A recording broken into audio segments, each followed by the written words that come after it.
हम यहाँ पढ़ेंगे टाइप्स ऑफ इरिगेशन, अर्थात सिंचाई की कितनी विधियाँ होती है, किस प्रकार से हम सिंचाई करते हैं।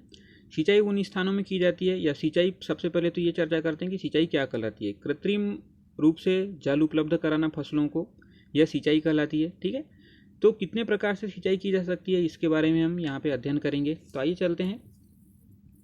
सबसे पहले देखते हैं जो सिंचाई के प्रकार है, ड्रिप या टपक सिंचाई। ठीक है, जैसे कि आप यहाँ चित्र में देख सक रहे हैं, पाइपों के द्वारा यहाँ पे पौधों की जड़ों के पास, पाइपों में छिद्र करके पौधों की जड़ों के पास ही पानी पहुंचाया जाता है। ठीक है, तो इसमें काफ़ी धीमे दर से पानी पहुंचाया जाता है, जिसमें 2 से लेकर 20 लीटर प्रति घंटे के हिसाब से यहाँ पे पानी गिरता है एक पौधे में। ठीक है, यह कतार फसलों के लिए और उच्च मूल्य की फसलें, जैसे हो गया केला, जिसमें केले का पौधा, आम के पौधे लगाए, अंगूर के पौधे, तो इन सारे फसलों में यह काफ़ी महत्वपूर्ण उपयोगी सिद्ध होता है। ठीक है, थोड़ा इस सिंचाई को आप देख लीजिए। ठीक है, ये चित्र में दर्शाया गया है। 70% इसमें जल की बचत होती है, क्योंकि यहाँ पे काफ़ी फोर्स के द्वारा जल का काफ़ी ज़्यादा मात्रा में बहाव नहीं किया जाता, और जल केवल जहाँ पे आवश्यकता होती है जड़ों के पास में, उनको नमी बनाए रखने के लिए काफ़ी आवश्यक होता है। ठीक है, तो इस प्रकार से यह 70% जल का उपयोग भी करता है, बचत भी करता है। और खरपतवार नियंत्रण, अर्थात अन्य स्थानों पे यहाँ पे जल राशि न जाने की वजह से इन क्षेत्रों में किसी भी प्रकार की जो खरपतवार या किसी भी प्रकार के जो पेड़ पौधे हैं, अनुवांछित पेड़ पौधे हैं, वो यहाँ पे उपस्थित नहीं है। ठीक है, तो इस वजह से पेड़ पौधों के आसपास जो खरपतवार होता है उनका नियंत्रण भी हो जाता है। और ये विभिन्न दशाओं में उपयोगी है, चाहे उच्चावच वाला स्थान हो, चाहे उबड़ खाबड़ वाला स्थान हो। पाइप फैला दीजिए एक बार, ठीक है, और उसके बाद उस क्षेत्र में जल की बराबर वहाँ पे पूर्ति होते जाया करेगी। डिस्पेंसरों के द्वारा यहाँ पे उर्वरकों का भी छिड़काव किया जा सकता है। अगर मान लीजिए पाइपों को एक कंटेनर या एक बड़े टैंक में कनेक्ट कर दिया जाए, ठीक है, इनसे जोड़कर यहाँ पर अगर उर्वरक घोल दिया जाए, तो इस पाइप के द्वारा पूरे क्षेत्र में यहाँ पे एक एक करके बूंद बूंद करके पूरे पौधों में उर्वरक भी पहुँचा दिया जाएगा। और इस उर्वरक से जो उत्पादन की क्षमता है 30% की यहाँ पे वृद्धि भी हो जाती है। तो ये रही चर्चा ड्रिप या टपक सिंचाई के बारे में। आगे देखते हैं जिसे कहते हैं छिड़क या स्प्रिंकल। ठीक है, यह इरिगेशन या सिंचाई। तो यहाँ पे आप चित्र के द्वारा देख सकते हैं जिसे छिड़क या स्प्रिंकल सिंचाई कहते हैं।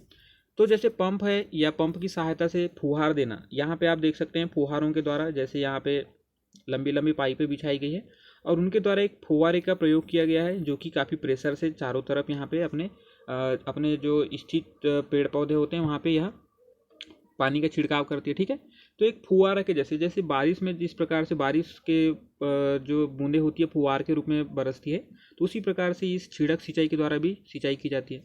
यह कतार फसलों के लिए, जैसे कि लाइन से जो फसलें लगी हैं उनके लिए, या जो वृक्ष फसल हैं, अर्थात जो आगे चल के पौधे जो पौधों से पेड़ बने, तो इस प्रकार की जो फसल होती है, जैसे आम का बगीचा हो गया, संतरे का बगीचा हो गया, तो इन सारे क्षेत्रों में यह जो छिड़क सिंचाई है काफ़ी महत्वपूर्ण होता है। ठीक है, परंतु अगर देखें उबड़ खाबड़ क्षेत्र में, या जो क्षेत्र भूमि संतुलन जो क्षेत्र है उबड़ खाबड़ होता है, ठीक है, अगर उसमें भूमि संतुलन की आवश्यकता होती है तो काफ़ी खर्च होता है।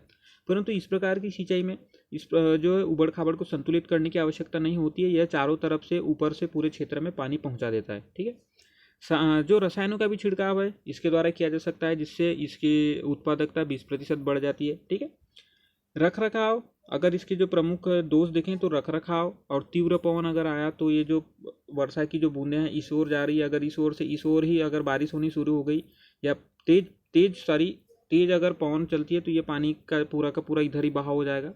और ये जो पाइपें हैं इनमें भी क्षतिग्रस्त हो सकती है। ठीक है, उच्च तापमान, यह भी काफ़ी नकारात्मक प्रभाव डालता है। उच्च तापमान के द्वारा जो जल राशि होती है ऊपर के ऊपर ही वाष्पीकृत हो जाती है, नीचे पेड़ पौधों में ज़्यादा मात्रा में जल नहीं पहुंच पाता है, तो ये सारे इसके नकारात्मक प्रभाव भी हैं। ठीक है, नेक्स्ट आता है फ्लड सिंचाई।